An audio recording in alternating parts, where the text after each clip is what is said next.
Il y a eu un souci très tôt, très précoce des organisations socialistes de se doter, pas de toutes, hein, bon, notamment chez les gaullistes, de se doter de structures juvéniles.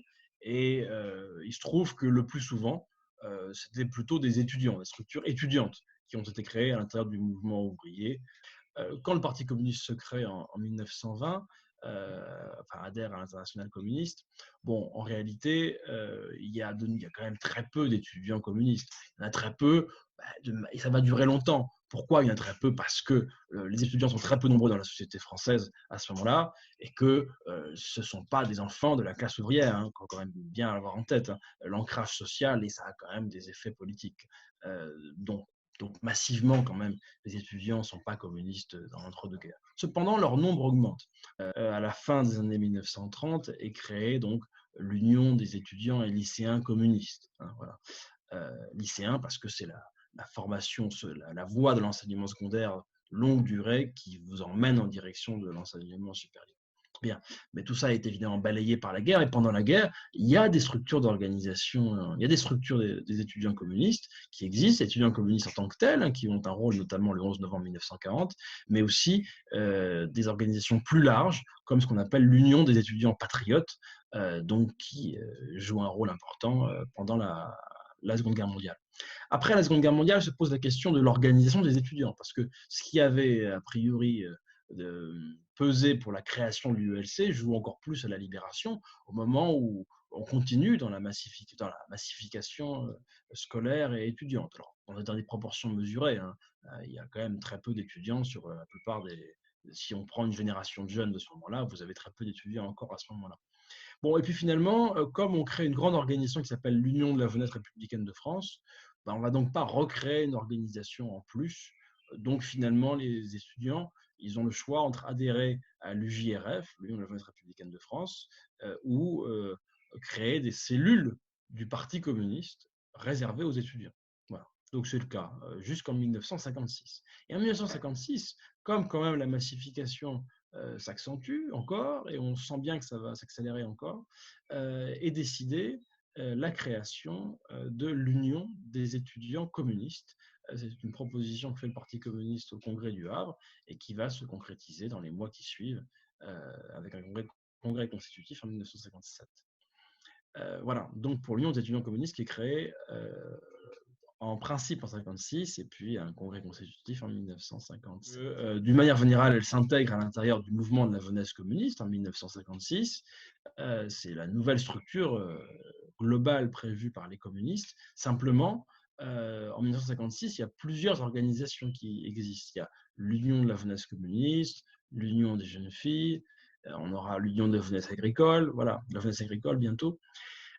Et puis progressivement, en fait, tout ça va s'éliminer, de sorte qu'à partir du milieu des années 1970, il ne restera que le mouvement de la jeunesse communiste avec une branche étudiante, donc l'Union des étudiants communistes.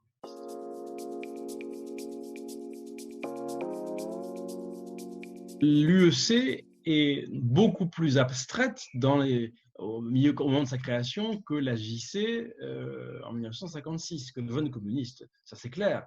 Pour autant, la plupart des étudiants de l'Union des étudiants communistes ne sont pas exactement à l'image des autres étudiants. C'est évident que les étudiants communistes des Beaux-Arts sont beaucoup plus d'origine populaire que les autres étudiants de l'école. Donc il y a quand même, il ne s'agirait pas d'imaginer qu'on aurait d'un côté les jeunes prolos et de l'autre les jeunes bourgeois. Les jeunes bourgeois étant à l'Union des étudiants communistes. Non, c'est pas ça. C'est qu'on a plutôt, dans les deux cas, plutôt des jeunes d'origine des milieux populaires dans l'ensemble en général, et simplement il y en a qui sont plus en ascension sociale plus forte. C'est eux qu'on va retrouver à l'UEC.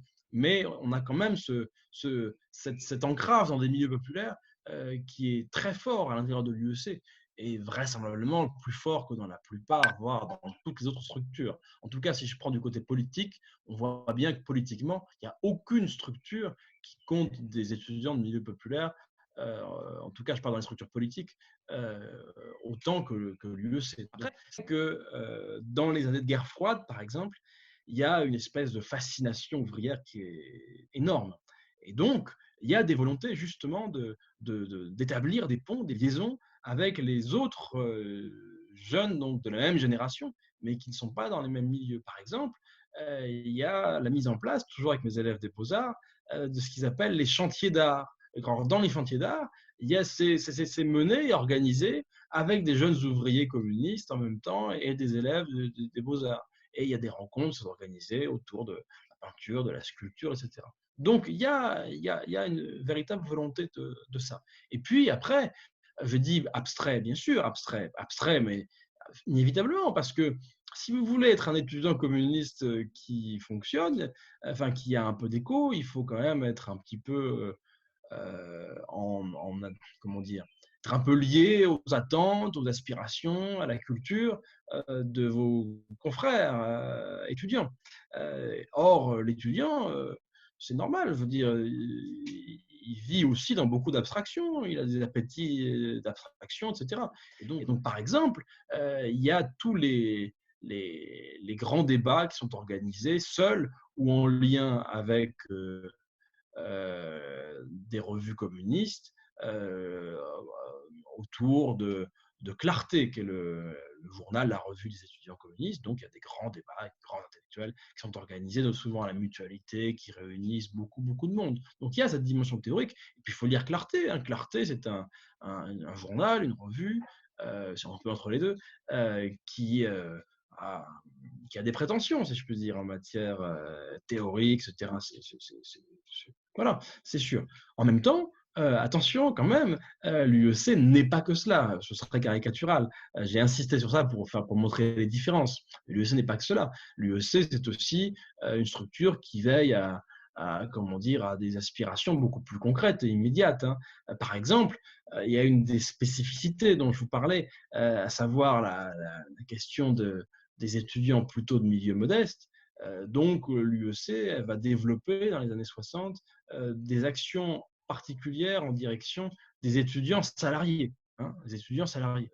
Eh bien, les étudiants communistes, c'est vrai, réservent peut-être les dimensions les plus immédiatement concrètes à leur action à l'intérieur du syndicat. C'est vrai, mais il y en a quand même à l'intérieur de l'UEC.